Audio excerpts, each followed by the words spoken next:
안녕하세요. 컨셉 아티스트 이인경입니다.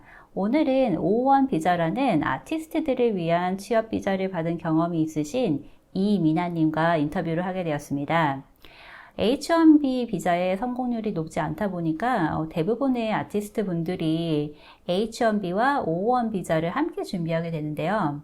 이 두 비자의 자격 요건들이 서로 다르기 때문에 실제로 비자를 준비해 보신 이민아님께 구체적이고 자세한 이야기를 들어보려고 합니다. 안녕하세요, 이민아님. 간단하게 자기소개 부탁드릴게요. 안녕하세요. 하이레즈 스튜디오에서 컨셉 아티스트로 일하고 있는 이민아라고 합니다. 한국에서는 애니메이션을 전공해서 애니메이터로 짧게 일을 한 경력이 있고요. 2014년에 미국에 유학을 와서 컨셉 아트 공부를 시작을 하였고, 졸업 후에 컨셉 아티스트로 취업을 했습니다. 네, 미나님은 그 H1B 추첨해서 탈락을 하신 뒤에 바로 O1 비자를 신청하셔서 성공적으로 받으셨는데 이 서류를 어떻게 준비하셨나요? 저는 먼저 변호사를 고용해서 그때 제가 가지고 있던 경력이 O1 비자의 조건을 충족시킬 수 있는지 그걸 먼저 검토를 해봤고요. 그런 다음에 변호사님께서 자료가 부족하다고 지적하시는 부분을 보충해 가면서 진행했어요. 이 전체 서류 준비해서 발급까지 총 기간이 얼마나 걸리셨나요? 저는 한 2개월 잡고 준비를 시작했는데 총 4개월이 걸리게 됐어요. 제 경우는 RFA까지 들어와서 그거 준비하는데도 한 2주 정도 더 걸렸던 것 같아요. RFE가 뭔가요? RFA가 Request for Evidence라고 증거 자료를 더 달라는 거거든요. 음, RFA에서 요구하는 게 많지는 않았는데 준비하는데 한 일주일 정도 더 걸렸던 것 같고요. 그리고 돈도 더 내야 했어요. 이게 그러면은 뭐 서류 준비부터 발급까지 4개월 정도 걸린다면은 이게 OPT 기간이 얼마나 남아있느냐도 좀 생각을 해봐야 될 것 같아요. 만약에 이 H1B 비자 추첨이 나오고 그리고 바로 OPT가 만약에 끝나는 상황이라면 이 O비자를 준비할 시간이 없기 때문에 이 준비를 그 전에 같이 미리 시작을 해야 될 것 같습니다. 흔히 오비자라고 많이 부르는 이 O1B 비자는 예술가 전용 비자로 아티스트들이 자신의 능력을 객관적인 자료들을 통해서 입증하고 받게 되고 또 H1B와 달리 특정한 시기가 아닌 아무 때나 신청할 수 있는 비자이기 때문에 자격 요건이 될 경우에는 회사에서 필요한 시기에 입사하기도 더 수월할 수가 있습니다. 예, 그래서 미나님이 전해주신 자료에 의하면은 그 O1B 비자 신청 시에 다음 6가지 조건 중에서 3가지 이상을 충족할 경우 비자 승인이 된다고 합니다.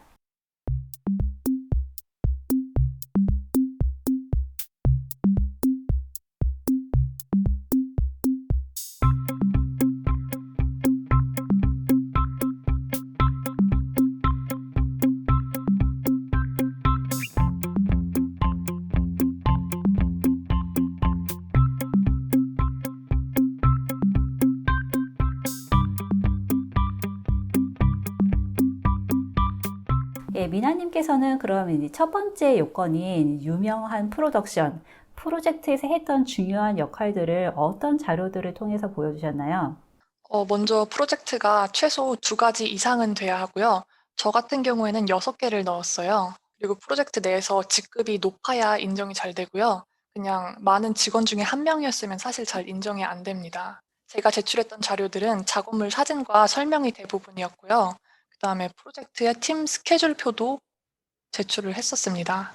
어떤 프로젝트들의 자료들을 제출하셨나요?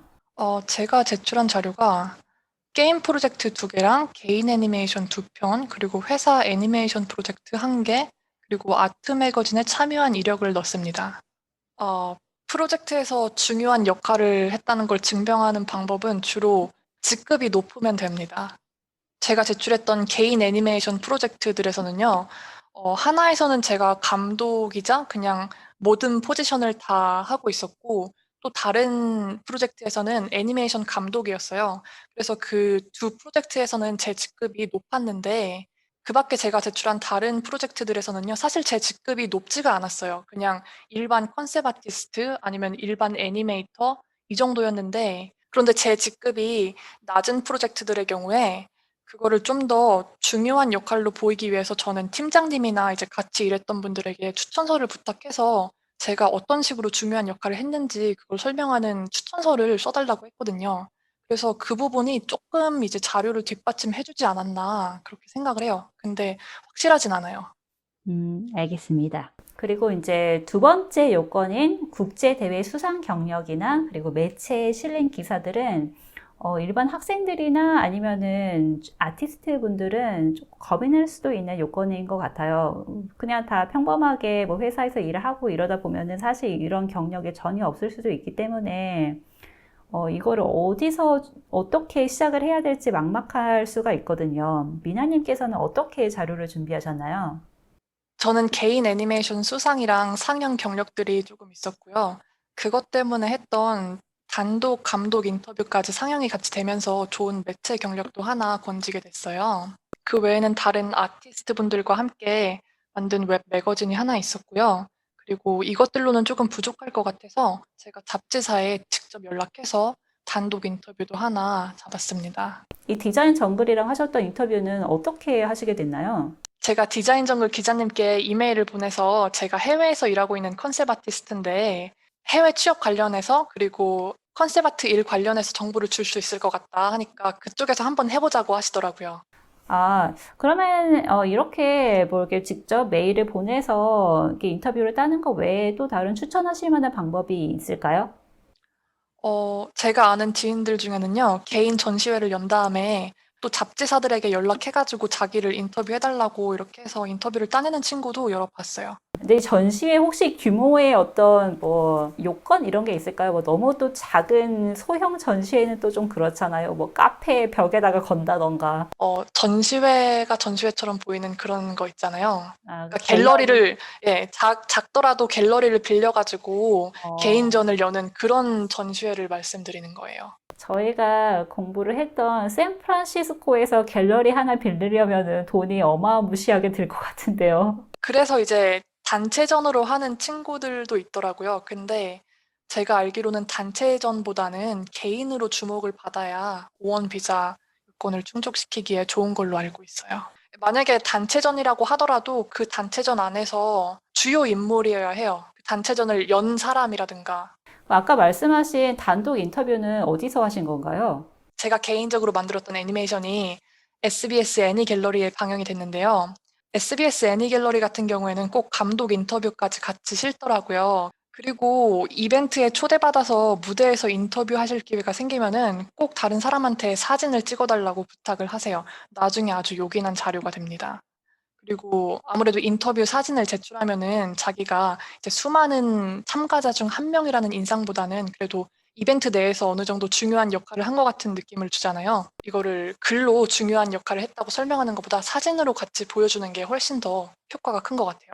이런 이벤트들은 뭐 국제 이벤트, 국내 이벤트 이런 종류는 상관이 없는 건가요? 종류는 상관이 없고요. 국제대회가 국내 대회보다는 플러스 점수가 많은 것 같았고요. 근데 학생 공모전인 경우는 효력이 없어요. 그리고 대회 규모가 좀 작더라도 심사관들 눈에는 오스카상이나 에미상 이런 거 아니면은 다 거기서 거기가 아닐까 싶거든요.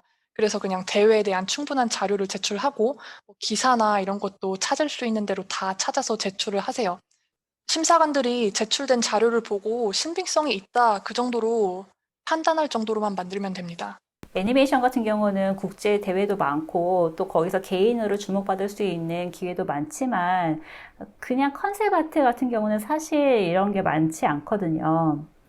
혹시 아트스테이션 공모전도 이력으로 인정이 될까요? 네, 큰 국제 대회이기 때문에 도움이 많이 될 거라고 변호사님께서 직접 말씀하셨어요. 앞서 말씀드렸다시피 학생분들이 아트스테이션 공모전의 수상 실적을 오원 비자 경력으로 넣고 싶다면 학생 부문이 아니라 일반 부문으로 참여를 해서 수상을 해야 인정이 될 거예요. 저는 처음에 봤을 때 요건 1과 3이 되게 비슷한 부분이 많다고 생각을 했었거든요. 근데 자세히 보니까 요건 1은 프로젝트 자체에 대한 기여에 더 초점을 맞춘 것 같고, 요건 3은 회사 같은 조직에서의 기여에 중점을 둔 것으로 보입니다. 미나님의 경우에는 이 요건 3번을 어떻게 충족시키셨나요? 요건 3을 충족시키려면은 회사에서의 실무 경력이 최소 2개 이상은 있어야 돼요. 그럼 그냥 실무 경력이 있다면 직급은 여기서 크게 상관없는 건가요? 아니요, 직급은 어디에나 다 상관이 있어요. 어느 정도 이상? 주니어 레벨은 안 되나요? 주니어는 효과가 없을 거고, 시니어는 효과가 조금 있을지도 모르고, 이제 리드면은 효과가 많이 있죠. 들으면 들을수록, 뭐랄까, 회사에서의 업무 경력이 한 5년, 6년 정도 있지 않으면은 이 요건들을 충족시키기가 쉽지 않을 것 같아요. 일단, 뭐, 프로젝트를 2개 이상 참여한다는 것도 어렵고, 그리고 거기서의 큰 역할을 하기 위해서는, 뭐, 그래도 말씀하신 대로 시니어 이상 급이 돼야 되는데, 그러려면은 좀, 뭐, 2, 3년 차로는 힘들잖아요. 꼼수가 한 게 있는데, 만약에 작은 팀이나 작은 회사에서 일해서 컨셉 아티스트가 자기 혼자인 경우에 컨셉 아트의 크레딧을 혼자 독식할 수 있는 거죠. 그러니까 내가 혼자이기 때문에 내가 주니어이자 내가 리드 컨셉 아티스트가 될 수 있는 거군요. 그렇죠. 그 다음 네 번째 요건은 성공적인 프로젝트에 참여했다는 게임 동시 접속자 수, 그리고 신문 기사, 수상 실적 같은 자료들인데요. 그럼 미나님 같은 경우에는 지금 일하고 계신 스마이트 자료 제출하셨나요?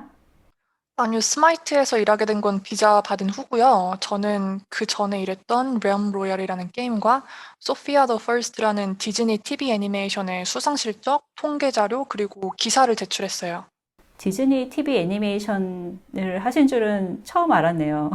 그 디즈니에서 기획은 자기네가 다 하고 모델링까지 모델링이랑 뭐 애니메이팅 그 후에 다 싹 다 하는 작업물은 한국으로 다 외주를 줬었거든요. 이거 한국에서 하신 경력이에요? 네네. 미안해. 근데 전에 말씀하신 닌자 얘기는 뭔가요? 아, 그게 뭐냐면은 저희 이 realm 로얄이라는 게임이 한 달간 반짝 인기가 좋았던 적이 있어요. 그때가 언제냐면은 이 닌자라는 엄청 유명한 스트리머가 트위치에서 한번 저희 게임을 방송을 했었거든요.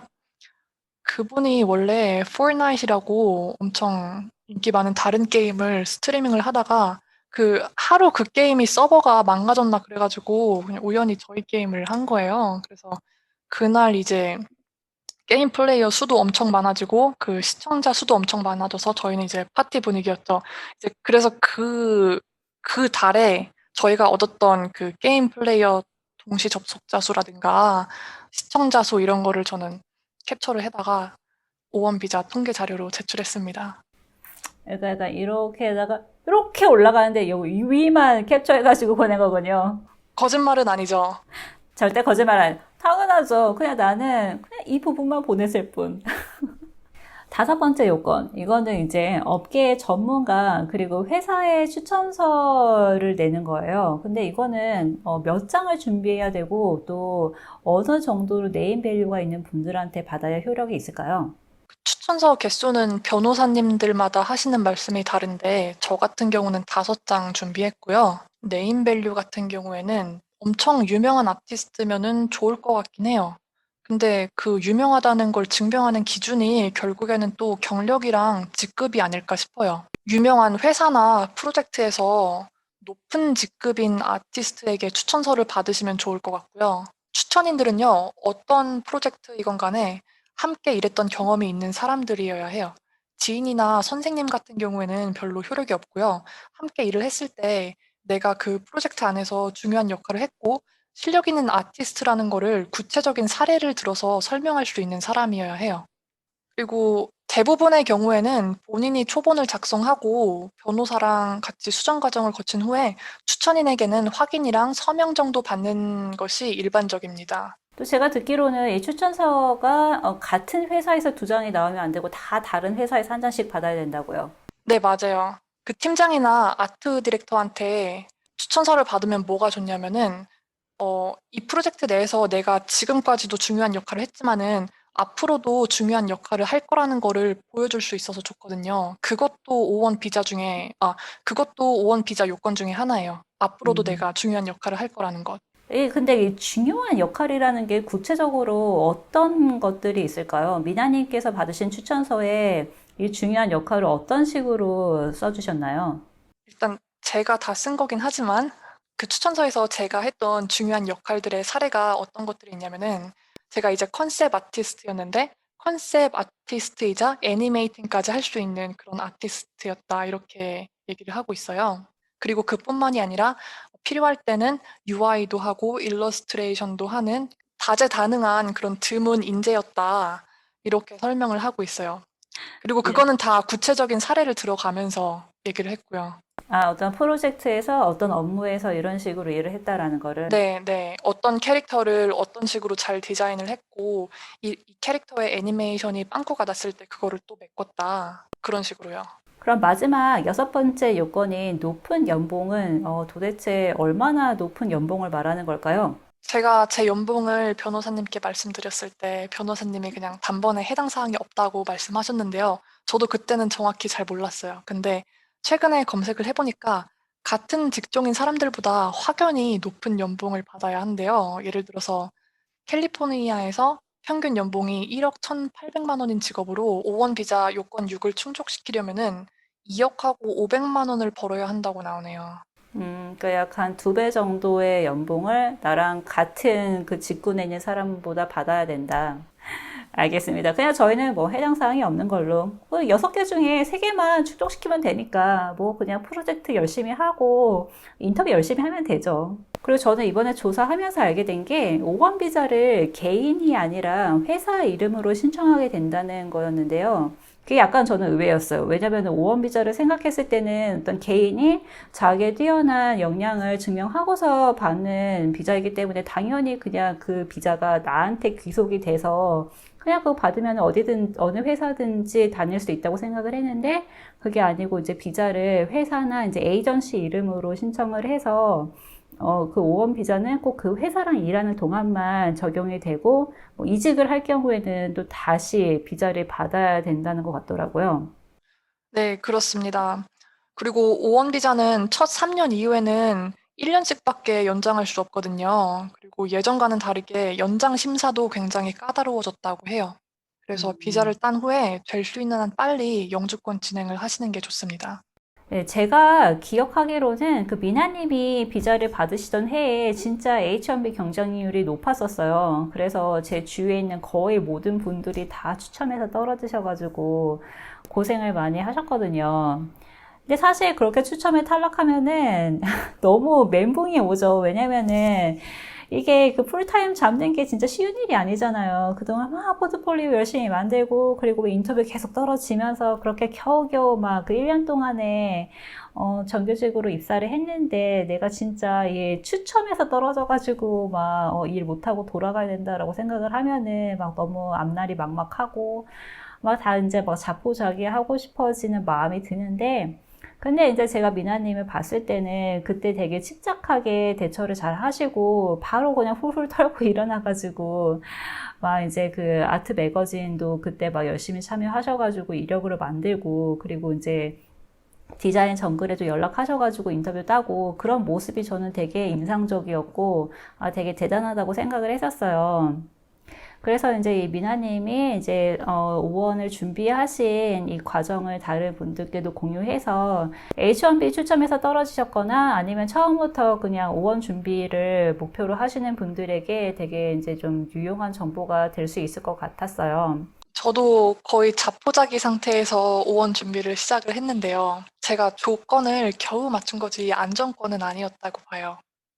O1 비자를 준비하면서 그 이전에 미리 준비해 놓지 않았던 거를 저는 진짜 많이 후회를 했거든요. 그래서 만약에 해외 취업을 원하시고 또 해외에서 오래 일을 하고 싶다고 하시면은 저는 한국에서부터 미리 비자 준비를 하고 오시는 것을 추천드리고 싶어요. 그러니까 예를 들면 아까 이제 요건 1번이나 3번에서 필요했던 어떤 뭐 회사에서의 업무 경력 그리고 이제 뭐 게임 런칭을 하나 두 개 정도 경험을 하고 오는 것 그런 걸 말씀하시는 건가요? 그렇죠, 그렇죠. 그리고 매체 경력까지 만들 수 있으면은 더 좋죠. 그냥 컨셉 아트만 계속 하시는 분들께서는 매체에다가 실는 게 사실 그게 쉬운 일은 아니니까 뭐 아트스테이션 공모전을 이제 열심히 참가를 하셔가지고 수상 경력을 만드신다던가 아니면은 뭐 디지털 아트 잡지 같은 데 투고를 하셔가지고 자기 작품을 매체에 실으신다던가 이제 그런 자료를 열심히 미리 준비를 하시면 좋을 것 같아요. 네, 저도 미국에서 취업을 하면서 느낀 게 신입으로는 취업을 하기가 정말 많이 힘들어요. 심지어는 인턴십 지원을 할 때도 경력이 있는지를 묻더라고요. 세상이 이렇습니다, 여러분. 한국에서 꼭 실무 경력을 쌓고서 외국에 오시는 거 정말 강력하게 추천드립니다. 미나님께서 이제 그 졸업하시던 해에 풀타임으로 컨셉 아티스트 취업을 하신 되게 소수의 학생분들 중에 한 분이셨는데, 예, 그래서 이 미나님께서 취업을 하셨을 때 어떤 전략, 그리고 인터뷰 경험, 또 아트 테스트 경험들에 대해서도 질문을 해보겠습니다.